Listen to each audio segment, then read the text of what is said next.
So Yes, sir. during the development of a माने embryo, genital ridge जो है उसमें दो डक्ट सिस्टम होते हैं, Mullerian duct system and Wolffian duct system. ठीक है, तो अगर एक्स एक्स है तो क्या होगा, आपका टेस्टिस नहीं बनेगा। टेस्टिस नहीं बनने से टेस्टोस्टेरॉन नहीं आएगा, सर्टोली सेल्स नहीं आएगा। तो सर्टोली सेल्स नहीं आएगा तो क्या होगा, एंटी मुलेरियन फैक्टर नहीं आएगा। तो नहीं आएगा तो मुलेरियन डक्ट डेवलप करेगा एंड वॉल्फियन डक्ट डिस्ट्रॉय हो जाएगा, रिग्रेस कर जाएगा। तो Mullerian duct will form the female system and Wolffian duct will make the male system. तो सिंस आपका वॉल्फियन रिग्रेशन हो गया तो अब वो बच्चा क्या बनेगा, फीमेल। बट अगर वाई क्रोमोसोम आया तो वाई क्रोमोसोम आया तो टेस्टिस बनेगा, टेस्टिस बनेगा तो सर्टोली सेल्स आएंगे, सर्टोली सेल्स आएंगे तो एंटी मुलेरियन फैक्टर लाएगा, एंटी मुलेरियन फैक्टर लाएगा तो मूलर डक्ट को बंद कर देगा। तो अब मूलर डक्ट बंद मतलब फीमेल का कुछ नहीं बनेगा, तो वॉल्फियन क्या बनेगा, वो मेल सिस्टम बनाएगा। तो इसलिए मुलेरियन डक्ट अगर डेवलप करता है तो फीमेल्स बनेंगे, वॉल्फियन डक्ट बनता है तो मेल बनेंगे। ओके, तो इसलिए मेल बनाना है तो मुलेरियन को बंद करना पड़ेगा, फीमेल बनाना है तो वॉल्फियन को बंद करना पड़ेगा। Okay, Yes, sir. और बोलिए। सर बताइए। सर हमने कल जो पार्थिनोजेनेसिस पढ़ा वो क्या मतलब सिर्फ एनिमल्स का ही पढ़ा? ऑब्वियसली, बिकॉज मुझे प्लांट से कोई मतलब ही नहीं है। जो प्लांट्स है वो आपका अपने सर बताएंगे आपके। Okay, so I have taught you only parthenogenesis. क्या शक, क्या दुख है आपको, बताओ। सर ये जो पार्थिनोजेनेसिस टर्म और जो मतलब ये टर्म सिर्फ मतलब एनिमल्स के लिए हम जो कल पढ़े वही 3 क्लासिफिकेशन, इनकम्प्लीट, कंप्लीट और जो साइक्लिक सिर्फ एनिमल्स का क्लासिफिकेशन के लिए होगा? हाँ, नहीं वो प्लांट में हो सकता है, I don't will know, you have to ask your plants teacher, but animal में यही होता है, समझ रहे। कंप्लीट पार्थेनोजेनेसिस का मतलब क्या है, वो कभी भी सेक्सुअली रिप्रोड्यूस नहीं करेगा। ओके, जैसे अगर किसी में मेल है ही नहीं तो क्या होगा, वो कभी भी माने सेक्सुअली रिप्रोड्यूस नहीं कर सकता, तो उसे हर समय पार्थेनोजेनेटिकली करना पड़ेगा। बट जिसमें दोनों है तो वो साइक्लिकली करते हैं। अगर साइक्लिकली करते हैं तो साइक्लिक कहेंगे, अगर नॉन साइक्लिकली करते हैं तो नॉन साइक्लिक कहेंगे। ओके, साइक्लिक का मतलब क्या है, सपोज समर में सेक्सुअल, विंटर में आपका क्या पार्थेनोजेनेसिस, या समर में पार्थेनोजेनेसिस, विंटर में सेक्सुअल, तो इसको साइक्लिक बिहेवियर बोलेंगे। पर जब मन किया तो सेक्सुअली कर दिए, जब लड़की मिली तो सेक्सुअली कर दिए, जब नहीं मिली तो सेक्सुअली कर दिए। सो दैट इज कॉल्ड क्या, नॉन साइक्लिक। ये कोई डेफिनाइट पीरियोडिसिटी नहीं है। चलिए और बोलिए। सर जो पार्थेनोकार्पी और पार्थेनोगेमी ये दो टर्म सिर्फ प्लांट्स के लिए एप्लीकेबल है? पार्थेनोकार्पी मतलब ही वो प्लांट है, पार्थेनोकार्पी रेफर्स टू प्लांट्स। चलिए और बोलिए। जैसे सर आपका वो ब्लड जैसे आपका सीडलेस ऑरेंज है तो क्या है, वो तो पार्थेनोजेनेसिस से बना होगा। हाँ बोलो, क्या हुआ ब्लड। Yes, sir. sir वो blood flowing in umbilical cord of mammalian embryo is dash % of maternal and fetal. Sir वो क्या अब होगा? वो तो भाई मेरे को मालूम नहीं है। अम्बिलिकल कॉर्ड मतलब वो कनेक्शन है बोथ का, मैंने that is a relationship between the mother and the foetus.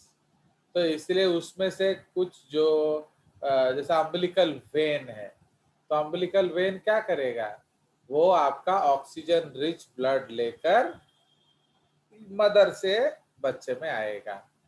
But जो अम्बिलिकल आर्टरीज है वो बच्चे का गंदा लेकर मदर के ब्लड में डालेंगे। तो इसलिए that is a relationship. Umbilicus मतलब जो नाड़ा होता है, that pipe which is connecting the baby with the mother. So उसमें आपके अम्बिलिकल आर्टरीज होंगे। जनरली वो फीटस टू मदर होता है, एंड जो अम्बिलिकल वेन है वो जनरली मदर टू फीटस होता है। अंडरस्टैंड? तो क्या क्वेश्चन है? अब डाटा है तो वो हम कुछ नहीं बोल सकते, क्योंकि वो जिस बुक का होगा उसी का डाटा वो लोग लेंगे। ऐसा कहीं लिखा नहीं होता है कि इतना परसेंट ले आता है वो। ठीक है, व्हाट इज द क्वेश्चन? पूरा प्रॉपरली पढ़िए। Blood flowing in umbilical cord of उम्बिलिकल mammalian नहीं है वो, embryo. अम्बिलिकल है। ओके, Yes हाँ sir, yes sir. हाँ। A mammalian embryo is first bit दिया गया है 100% मैटरनल, मैंने 50% अम्बिलिकल मैटरनल। कॉर्ड दिया है ना, दोनों Yes दिया sir, है। उसका cord हम sir. I can not tell you, that I can not tell you. समझ रहे हो? क्योंकि अगर हम लोग अम्बिलिकल कॉर्ड देख रहे हैं उसमें दोनों का ब्लड होगा, मदर का भी। और क्या क्या दिया ऑप्शन बताओ? 100% है और Sir 50% maternal, 50% fetal, 100% fetal, 75% fetal, 25% maternal. हाँ, तो आई can not give any answer. तो उन्होंने क्या दिया आंसर? 25% फीटल और 25%। हाँ बोलो। सर सेकंड ऑप्शन और फोर्थ ऑप्शन में डिफरेंस। नहीं आंसर क्या दिया है वो बता जाए। तो ये सब कोई लॉजिक नहीं है ना, ये सब बकवास क्वेश्चन होता है। ओके, क्योंकि भाई आपको कैसे पता चलेगा माँ से कितना आया? तो समझ रहे हो? एक्चुअली जो अम्बिलिक दिस, ये जो चीज है, ये जो अननेसेसरी जिसका काम नहीं है, वो टीचर्स लोग इस तरह का क्वेश्चन निकालते हैं। भाई जो बच्चा है ना, जब बच्चा माँ के वूम के अंदर होता है, it is treated as a part of the mother's body only. समझ रहे हो? So the foetus is a part of the mother's body. तो इसलिए जो बेसिकली जो ब्लड है वो सारा का सारा माँ का ही आएगा, बट धीरे धीरे जैसे फीटस बड़ा होता है उसका अपना ब्लड बनने लगता है। तो इसीलिए that is in dynamic circulation. समझ रहे हो कि नहीं? माँ का ब्लड एंड बच्चे का ब्लड जो है वो एक डायनामिक सर्कुलेशन में है। इसका मतलब जो प्लेसेंटल जो प्लाज्मा पार्ट है, तो प्लाज्मा पार्ट एक्सचेंज होगा, बट सेल्यूलर पार्ट एक्सचेंज नहीं होगा, क्योंकि आप जानते हो ये कैपिलरी बैरियर होता है। तो कैपिलरी बैरियर का मतलब क्या होता है कि दोनों जो ब्लड है उसके बीच में एक बैरियर होता है। तो that barrier is called capillary barrier. तो कैपिलरी बैरियर से सेल्स क्रॉस नहीं कर सकते। ओके, इसलिए मदर का आरबीसी वो बच्चे के अंदर नहीं आ सकता, बच्चे का आरबीसी वो मदर के अंदर नहीं जा सकता। बट जो प्लासेंटा है उसमें आपका फ्लूइड्स आ जा सकते हैं। तो the plasma part can be exchange. Okay, तो ये हम कह सकते हैं। तो अगर एक लॉजिक देखा जाए तो 55% प्लाज्मा होता है, क्या जो हमारे बॉडी में 55% इज प्लाज्मा, अराउंड 45% है सेल। तो अगर हम 50-50 मान लें तो चलेगा। तो आंसर क्या दिया है उसका? Sir 100% fetal. दिया है अम्बिलिकल में, वो तो टोटली एब्सोल्युटली रॉन्ग है। ओके, तो लाइक दैट। तो इसलिए अम्बिलिकल कॉर्ड जो है it is a connection between both mother and foetus, क्योंकि जो एक्चुअली प्लेसेंटा से अम्बिलिकस बनेगा। तो अम्बिलिकस में जो वेन होता है वो मदर टू जो डिऑक्स ब्लड मदर टू बच्चा लाता है, बट जो अम्बिलिकल आर्टरीज हैं वो आपका ox blood and dirt rich blood वो लेकर मदर के बॉडी में वापस जाता है। मैं देखूंगा, I will try to find if there is any logic, otherwise I can not explain it. Okay, तो मुझे ढूंढना पड़ेगा इसका आंसर। चलिए और बोलिए। सर एक सर क्वेश्चन डाउट है सर। हाँ बोलो।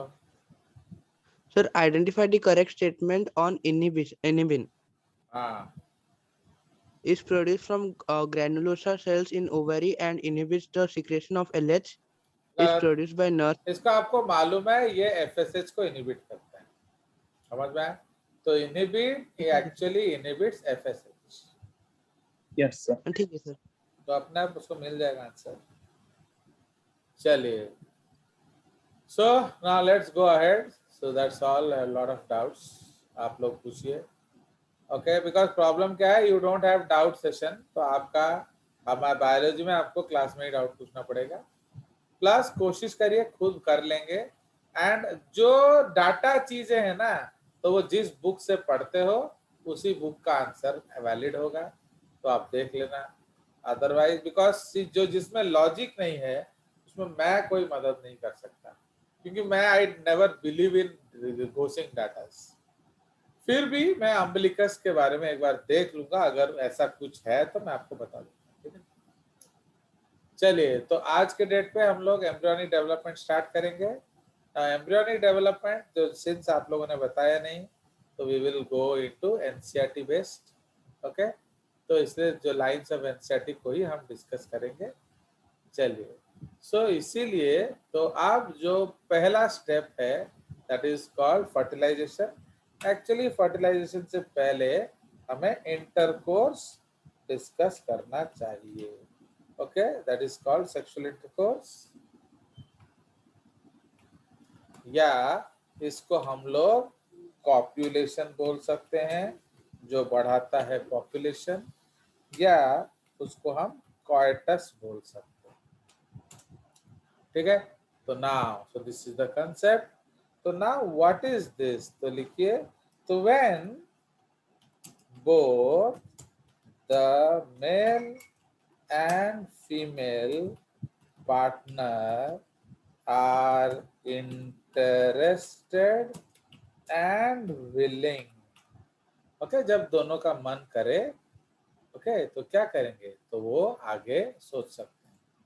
So when both the male and female partner are interested and willing to have sexual contact, okay, the male has erection and it facilitates the penetration of the vagina, and okay, so it facilitates the penetration of the vagina and deposition of semen, okay, deposition of semen within, okay, so इसको ये process किया जाता है।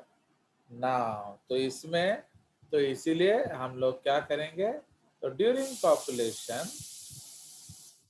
semen is released by the penis into the vagina, इसको हम लोग insemination बोलेंगे। Why? Because आपने सीमेन अंदर डाला, अगर आप बाहर डालना चाहते हैं to avoid pregnancy, that is called exsemination, समझ में?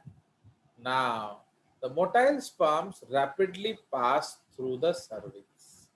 Now हम already discuss कर चुके हैं कि जो cervix है it is very very viscous, है कि नहीं। तो सर्विक्स जो है वो जैम जैसा होता है एंड वो काफी विस्कस होता है, इसलिए उसको भेद पाना इतना आसान नहीं है। But during ovulatory days the viscosity is very less, तो chances of sperm entry is more, ठीक है। इसका मतलब ये नहीं है कि अगर विस्कस है तो कोई भी स्पर्म भेद नहीं सकता, भेज सकता है जिसमें है दम, ठीक है। तो जिसमें है दम वो भेज सकता है। तो इसीलिए अगर आप देखोगे तो one of the cause of sterile या infertility in female is highly viscous mucus, and one of the cause of infertility in males is sperms are not that aggressive, तो समझ रहे हो। Yes, sir. इसलिए जब स्पर्म ज्यादा aggressive नहीं होगा, अदर डेज में कॉपुलेट नहीं करेगा, माने सर्विक्स को नहीं क्रॉस करेगा, ओके। तो इसलिए आपका टाइमिंग पे डिसाइड करता है। तो if you are having intercourse on other days not on ovulation days, तो क्या होगा बताइए, तो आपका बच्चा नहीं होगा, समझ रहे हो। because sperms are unable to cross it. But अगर your sperms are strong enough, तो they can cross any day. तो ये एक नेचुरल बैरियर है फॉर प्रेगनेंसी, समझ रहे हो? तो highly viscous mucus is a natural barrier for pregnancy. आप इसको कह सकते हो natural birth control. Understood? Now but जो ओव्यूलेटरी डेज में विस्कोसिटी डाइल्यूटेड होता है, तो उस केस में भेद पाना इजियर है. तो अगर एक स्पर्म, एक normal sperm tries to penetrate, तो मैक्सिमम पॉसिबिलिटी किस दिन होता है? आपका ओव्यूलेटरी डेज में, 14-15 डेज में. ओके, कोई शक? No, No, sir. sir. Now sperms जो है वो आपका वेजाइना से फैलोपियन ट्यूब आ रहे हैं, एंड एग जो है वो फैलोपियन ट्यूब से यूट्रस के तरफ जा रहा है. इसीलिए the chances of meeting are maximum at larger places, जहां वॉल्यूम ज्यादा होगा. तो फैलोपियन ट्यूब में सबसे ज्यादा वॉल्यूम इनफंडिबुलम में होता है. Is a large space where chances of meeting is highest. But problem क्या है? ओवम जल्दी आ जाता है उस तरफ, एंड स्पर्म को आने में देरी लगता है. तो इसलिए generally irrespective of the fact that volume largest है, बट वहां फर्टिलाइजेशन जनरली नहीं होता है, तो वो होते होते एम्पुला में चला जाता है. ओके, तो इधर से ओवम जा रहा है, उधर से स्पर्म आ रहा है. तो generally the site of fertilization is the ampulla. Okay, but जिसके पास पुराना एनसीईआरटी बुक होगा उसमें एम्पुलरी इस्थमिक जंक्शन लिखा होगा. जो पुराना एमसीक्यू बुक सॉल्व कर रहा होगा उसमें भी एम्पुलरी इस्थमिक जंक्शन लिखा होगा. क्यों? क्योंकि वो लोग पुराना बुक का डाटा ले रहे हैं. ओके, चलिए. सो ये जो एम्पुलरी रीजन है वहां स्पर्म भी आया हुआ है, वहां ओवम भी आया हुआ है.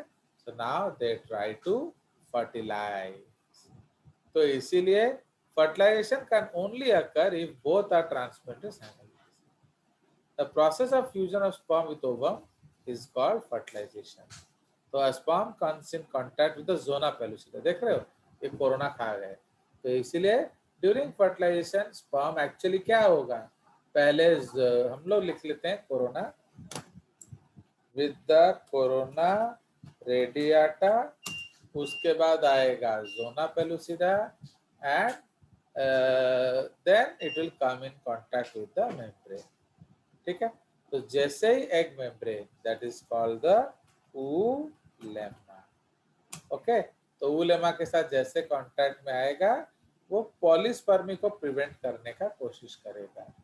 ओके, बिकॉज सपोज जैसे कभी कभी क्या होता है ना, if you see a lot of in the films, तो a boy is in love with the girl, तो but he is very shy to discuss. तो वो अंदर ही अंदर उसे बहुत प्यार करता है. तो अब 2 बॉयज आर गुड फ्रेंड्स, तो वो जो दूसरा लड़का है वो थोड़ा विवेशियस है, वो बोल देता है. तो he is also in love with the same girl, but उसे डाउट है कि उसका दोस्त जो है वो भी उसे प्यार करता है, तो इसलिए वो उसे कुछ बोल नहीं रहा. एक दिन उससे पूछता है, यार are you do you have any affinity for that girl? तो ये लड़का तो शाई है, ये मना कर देता है. तो अब जब मना कर देता है तो वो लड़का उसको प्रपोज कर देता है, शादी कर लेता है. फिर ये लड़का उससे चिढ़ता है कि प्रतारणा किए कहा खुदेची, प्रतिध्वनि कहे तुम्हें तुम्हें तुम्हें. समझ रहे हो भाई, गलती आपका है, आपने बोला क्यों नहीं. अब जब लड़की फ्री है तो कोई भी उसको अप्रोच कर लेगा. तो इसका मतलब है अगर कोई लड़की पसंद आए तो फटाफट सिंदूर दान दे दो, नहीं तो she is open for others. ना क्या बोल रहे हो आत्मा? Yes, sir. तो इसलिए Yes, if you have affinity बोल दो एंड गिव सिंदूर दान, वरना वो तो she is available to all ना. तब अगर आप सिंदूर लगा दोगे तो वो मार्क हो जाएगा कि वो आपकी है, तो इसलिए दूसरा उसे अप्रोच नहीं करेगा. Okay, because she is already busy. तो दैट इज द कंसेप्ट. इसीलिए what happens once a sperm enters, जैसे सुब्रत जिस लड़की के पीछे पड़ा था, तो जैसे ही उसने उस लड़की का घर ढूंढ लिया, तो अब उसने हर वो निशान मिटा दिया जिससे कि वो लड़की का घर ढूंढा जा सकता है. सपोज उसका क्वार्टर नंबर है 101, तो उसने वो बोर्ड तोड़ दिया. सपोज उसके घर के गमले के ऊपर 2 कैक्टस के पेड़ हैं, उसने वो गमले तोड़ दिए. सपोज उसके घर के सामने जो दीवार है वो वाइट पेंट है, तो उसने उसमें ब्लैक डॉट्स लगा दिए. इस तरह से. तो इसीलिए अब जो दूसरा लड़का आया देवव्रत, तो वो आपका क्लास में एक बच्चा नहीं होता था देवव्रत मिश्रा, जो जनरल सेक्शन में चला गया, तो वो जो देवव्रत मिश्रा हाँ, है, तो वो जो लड़का है वो भी उसी जगह आया, तो वो भी उस लड़की को तलाश करते करते आया.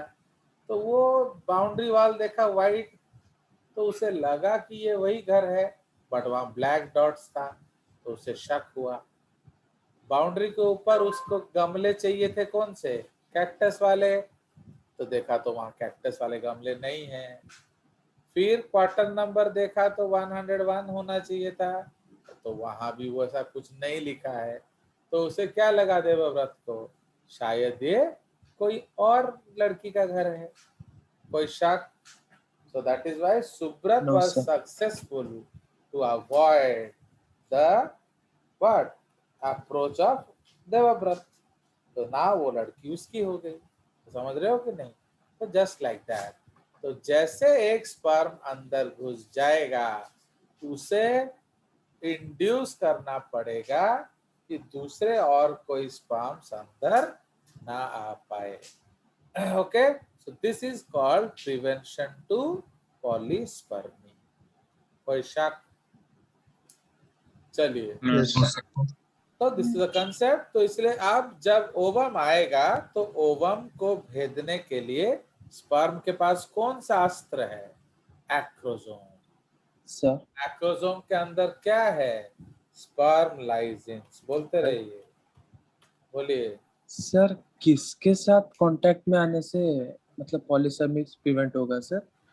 वो तो आपका एनसीईआरटी में नहीं दिया ना, तो जब हम एनसीईआरटी बात कर रहे हैं तो वो सब नहीं बात करेंगे. Yes sir. है, तो इसीलिए जो आप पहले एनसीईआरटी पढ़ तो लो, क्योंकि आपने अभी तक मुझे नहीं बताया, बिकॉज मैंने आपको एक कंडीशन दिया था, तो सर. आपको बताना पड़ेगा कि हम कैसे कॉर्पस लुटियम को बचाएंगे. अगर बताओगे तो हम आगे चले जाएंगे, नहीं तो एनसीईआरटी के बाद फिनिश. क्योंकि अगर आप यहाँ देख रहे हो, if you are seeing this side lines, तो यहाँ आपका ट्विन हो गया, डिलीवरी हो गया, प्रेगनेंसी हो गया, बट फिर यहाँ फर्टिलाइजेशन दे रहा है. इसका मतलब वो कौन सा फर्टिलाइजेशन है, जेसीआरटी. तो आप Yes, sir. अगर इस अभी यहाँ है, फिर ये स्लाइड आएगा, फिर ये आएगा, फिर ये आएगा, तो इस तक भी अगर आप बता दिए तो थोड़ा हम जेसीआरटी पढ़ लेंगे, अदरवाइज ये चारों पेज डिलीट. कोई शक? तो प्राइम No, वालों sir, ने sir. बता दिया है, इसीलिए उनका आगे पढ़ाई होगा. एक्चुअली अनफॉर्चुनेटली टुडे मैंने उनको तुम्हारे वाले, इधर आप देख रहे हो ना, एक क्या लिखा हुआ है 12P, यस. तो वो उन तुम्हारे वाले फाइल में उनको मैंने पढ़ा दिया है, तो इसलिए मैं उनके वाले फाइल में तुम्हें पढ़ा दे रहा हूँ. चलिए, तो आपके पास वक्त है, आप कॉर्पस लुटियम को बचा लो, नहीं तो गया, अब तो मेंस हो जाएगा. चलिए, तो आया समझ. तो sperm lysins of acrosome help the sperm enter into the cytoplasm of the ovum through the corona radiata. इधर भी वो लिख लेंगे, corona radiata, zona pellucida and the oolemma. ठीक है, तो सबको, वो उस दिन मैंने आपको पंजाबी गाना सुनाया था कि नहीं, बूहे बारियां ते Yes, sir. नाली कंदा टप के आवांगी हवा बनेगी। तो नाली भी जंप करेंगे, कंधा माने पाचरी भी जंप करेंगे, फिर दरवाजा भी खोलेंगे, फिर विंडो के अंदर घुस के आपके पास आ जाएंगे। तो ये कौन बोलता है? स्पर्म। तो इसीलिए sperm will tell the ovum, बेटा मैं तुमसे मिलने के लिए सारे हदें पार कर दूंगा, corona radiata, zona pellucida and उलेमा, बट पीछे पीछे मेरा दोस्त भी आ रहा है, उसके लिए भी दरवाजा बंद कर दूंगा। तो इसीलिए the sperm has to do a lot of things. तो first of all it has to penetrate into the ovum, उसके बाद it will what? It has to block other sperms from entering into the ovum. अगर polyspermy हुआ तो embryo जाएगा, कोई शक? इसीलिए we have to prevent polyspermy. ठीक है। तो जो देवव्रत आपके सेक्शन में था वो किस सेक्शन में चला गया? ई सेक्शन ना कौन सा अभी भी सेक्शन? हूँ से। अबे सुब्रत, तेरे बारे में नहीं बोल रहा हूँ, देवव्रत ये तो नहीं था, लड़का बदमाश था, तो वो पता नहीं कहाँ गया। जी सर। चलिए, सो नेक्स्ट पॉइंट। तो इसका मतलब आपका हो गया।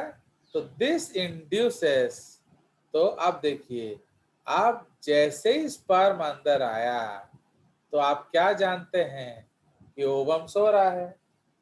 तो एक्चुअली दोनों ही सो रहे होते हैं, स्पर्म भी सो रहा होता है एंड ओवम भी सो रहा होता है, क्योंकि वो दोनों कौन सा गाना गा रहे हैं?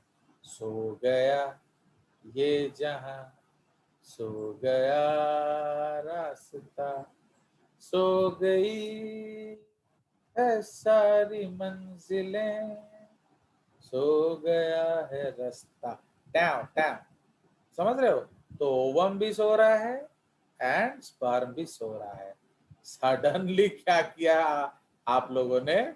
उस बेचारे स्पर्म को भेज दिया फीमेल बॉडी के अंदर। तो जैसे ही फीमेल बॉडी के अंदर आया, उधर उनको एसिड से स्वागत किया जाता है, उन्हें फैगोसाइट्स से मारा जाता है, उन्हें अदर इम्यून एक्टिविटी से डिस्ट्रॉय किया जाता है। तो इस मार धाड़ में बेचारे स्पर्म्स को क्या करना पड़ेगा? जगाना पड़ेगा। So that process is called capacitation. तो देखो कितना स्टेप खा गया है, देखो एनसीईआरटी आपका। तो ये सब आपको निशिपत में बता देंगे और क्या। चलिए, तो इसलिए जो कैपेसिटेशन ऑफ स्पर्म्स करना पड़ेगा, फिर स्पर्म एक्टिव होंगे एंड वो भेजना शुरू करेंगे। जैसे ही स्पर्म आपका अंदर घुसेगा फीमेल में, तो फीमेल बॉडी क्या होता है? अब जैसे देखो, अब आप ओडिया में जानते हो कि नहीं, जो शादी, तो बाहागर रे हमारे सब फर्स्ट कौन लिखा हुए? बोरानुगमन। ओके, मतलब बोरा खा के गमन ना, क्या है उसका मीनिंग? सुब्रत बताएगा। What is the meaning of बोरानुगमन? क्योंकि मेरे को भी उतना ओडिया नहीं आता। मतलब बोरा आएगा। बोरा आएगा, तो कौन है बोरा? The sperm. तो अब वो जो बोरा जा रहा है, उधर जो आपका ससुराल वाले जो सारे आपको भूखे भेड़िया जैसे देख रहे हैं। क्यों? Because you are a scoundrel, you will take their girl. समझ रहे हो कि नहीं? आप उसकी बेटी को भगा के ले जाओगे, इसलिए वो आपको बिल्कुल पसंद नहीं कर रहे हैं। तो they will be looking at you with redly eyes. समझ रहे हो? बट आपको अपना मोह माया से उनको बांधना है। तो जैसे ही आप दरवाजे के पास जाएंगे तो क्या होगा? What is the next step? बताइए। नमस्ते करेंगे। वो जो ससुर आके क्या करता है उसको क्या बोलते हैं? सुब्रत का इसमें आइडिया अच्छा है। तो because once you reach the door, the ससुर will come and welcome you. उसको भी एक क्या बोलते हैं? रिचुअल। क्या बोलते हैं बता सुब्रत? सर पता नहीं। अरे तले भागर क्यों थे उधर? तो उसको भी ऐसे ही कुछ बोलते हैं। तो the husband will come and receive you, क्या the father of the girl, and वहां एक तो छोटा मोटा पूजा होगा। फिर अरे सुची उसको क्या बोलते हैं? My wife is also not knowing, वो वैसे ही वाइफ बन गई है। चलो, तो इसीलिए अब क्या है, तो उसका फादर आके उसको कौन गोटे कुहती मरु को